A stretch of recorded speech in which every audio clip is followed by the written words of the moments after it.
This is the head? Yes. Oh. Got a big head like your daddy.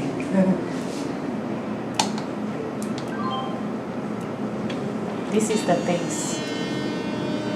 That's the face right there, huh?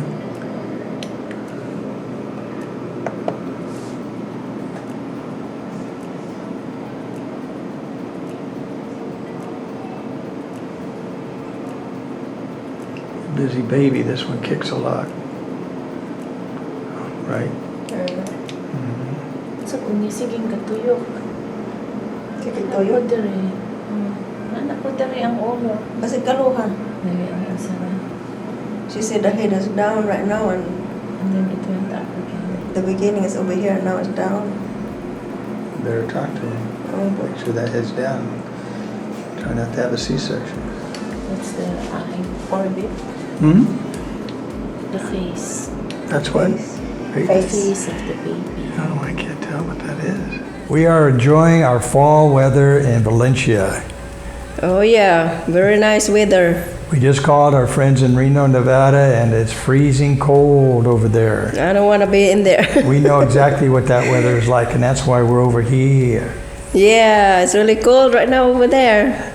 We've been enjoying every day. It's just so pleasant. It's like it is paradise, and it's kind of makes you lazy because you feel good all the time.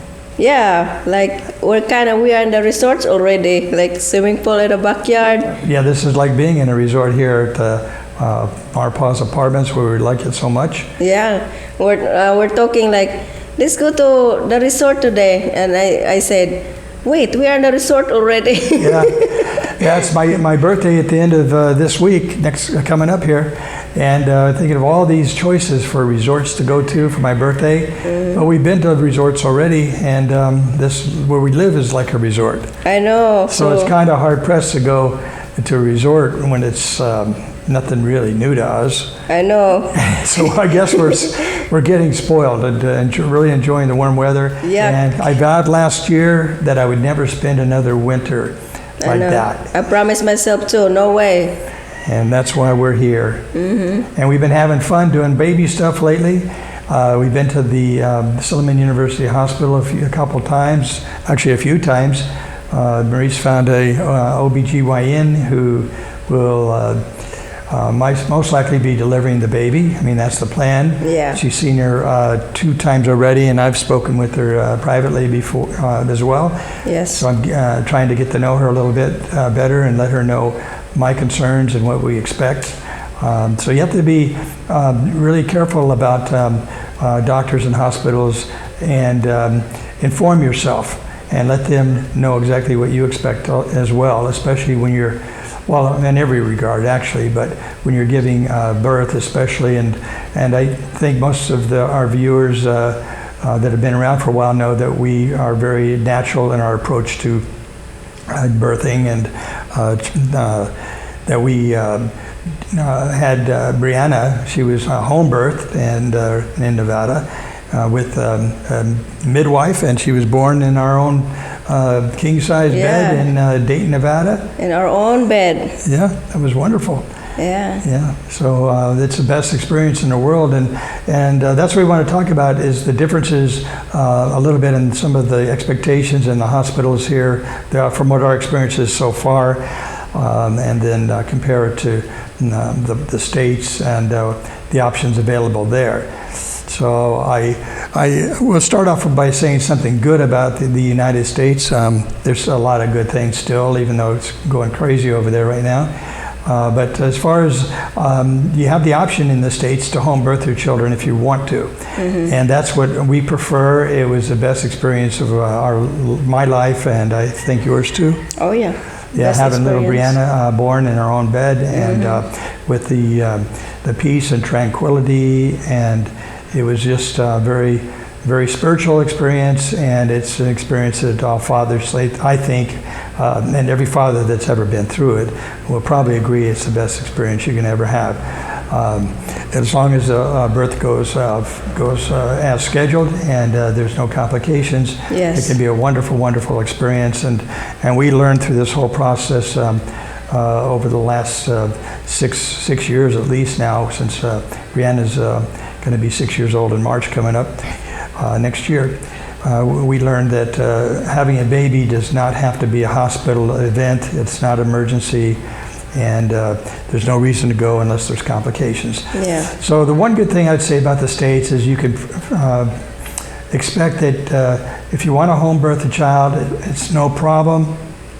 It's legal.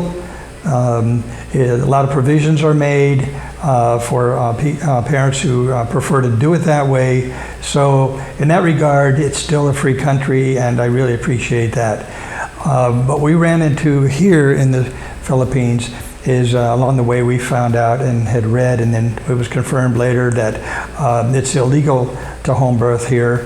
Yeah. And that goes back to all the home birthing that's been going on for centuries here, or for longer, that there have been dangers and problems with babies being born in villages and unsanitary conditions and whatnot. So they put a stop to it, but unfortunately it put a stop to people like us that are familiar with home birthing and know that there's nothing to be afraid of. And there are a lot of midwives here in the Philippines as well.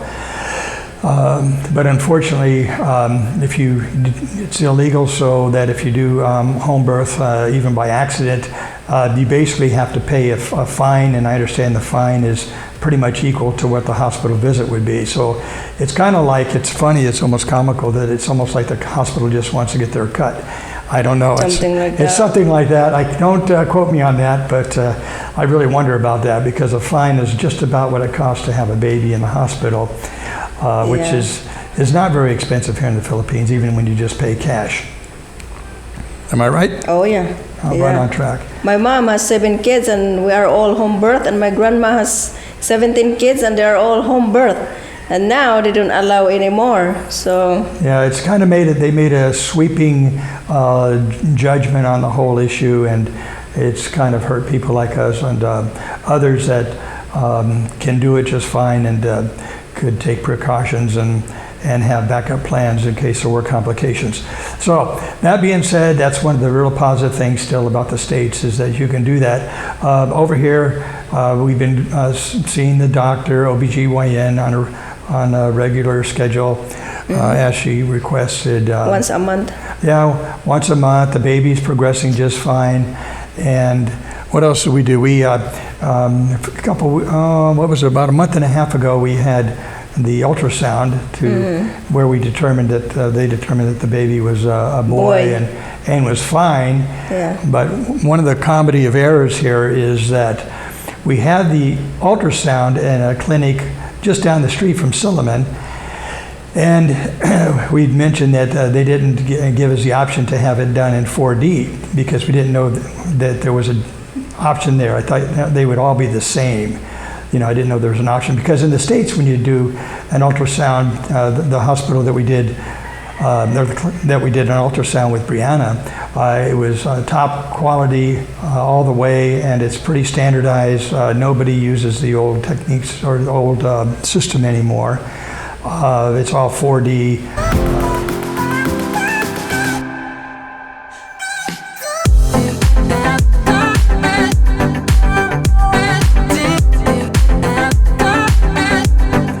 And it's beautiful. Brianna's ultrasound came out just perfect. I mean, you can see everything. You can Fingers, even toes, see Brianna sticking her tongue out. and smiling and doing all kinds of stuff. And yeah, you can really see it. And that was 6 years ago we had that done. Of course, then we got in trouble because we assumed that when we had this clinic do the ultrasound that it would just be like it was there. I didn't know there was a more inferior way to do it. Yeah, they don't sell it to me when I was there. Okay. Well, here's the comedy part of it. So we got this really rough ultrasound, which basically showed a few things, and they could tell us the weight of the baby and this and that. They can do that, but they couldn't give you any imagery. It was terrible. So we decided about last week or so Last week. that we would get another ultrasound. This time we would go to the OBGYN Silliman at University. Silliman, which is the best hospital around, they say, and we'll just get a professional, I was nice, expecting a nice one. a nice one, right? But so we met with the OBGYN and we asked her to, we'd like to get an ultrasound. And she said, okay, well, go pay first and then come back. Okay, well, what do we get? The same bad picture. The same bad picture, but only this time we paid 400 pesos more because for having the privilege of having it done at Silliman University. And then I asked her, I met with her the next day to tell her I was dissatisfied with that and to also express my feelings on what I expected during the delivery and the whole process. And I wanted her to understand that it was a very spiritual time for us, the birthing, that I expected to be in the room, the hospital room at the birth. And at that time, she told me regarding the ultrasound, she said, oh, we don't have 4D here. So she didn't bother to tell me that it was not a good quality. Picture, yeah. I assumed, leads me to another point about the Philippines, and we see this all the time. We go through this all the time, whether you're ordering in a restaurant, you're calling for a hotel reservation. It doesn't matter what you're doing, you've got to ask every conceivable question regarding anything. Yeah. You're not going to get, it's like when you go to PhilHealth Insurance to start asking questions about PhilHealth. You got to know every question possible because they're not going to offer anything for you. They're not going to offer you information. You have to write your question one by one. Write it one by one, and you're totally on your own. So make sure because they're not going to tell you the little details that you really, really want to know. And Yeah. so the comedy of errors was that we paid for 2 lousy ultrasounds. But So they it's- still say the same, that a baby is a boy. Well, they could do the basics. They could Yeah, they tell can the tell sex, the gender. They could tell how much the baby weighs, the size of the head. Pretty much if it has, arms and legs and the whole. But they couldn't see any detail really, and so I was very disappointed. But so the first ultrasound was 500 pesos. The second ultrasound was 900 pesos. And all the waiting and baloney, and it was very substandard. So bear that in mind when you come to the Philippines. If you plan to come here, remember to ask every conceivable question that you could possibly think, and don't assume anything's going to be like it was where you're from. It's just not going to happen. So what else do you want to share about this hospital experience? One thing is, I just remembered, is regarding me being present in the hospital. In the States, they do allow you to be inside the hospital room, the operating room, during even a C-section. I know this for a fact. They still allow you to do it. They put you in a smock and the gloves and everything. And you can go into the operating room, and even if your kid is delivered with a C-section, and this is in the States. Here in the Philippines, at this particular Silliman University Hospital, they have a policy that they don't allow anyone in the hospital room except for the mother and the nurses and etc. But no family whatsoever. No husband. So I had a talk with the doctor about that, and she was very agreeable, but said that I wouldn't be able to, agreeable in a sense. She was trying to work with me.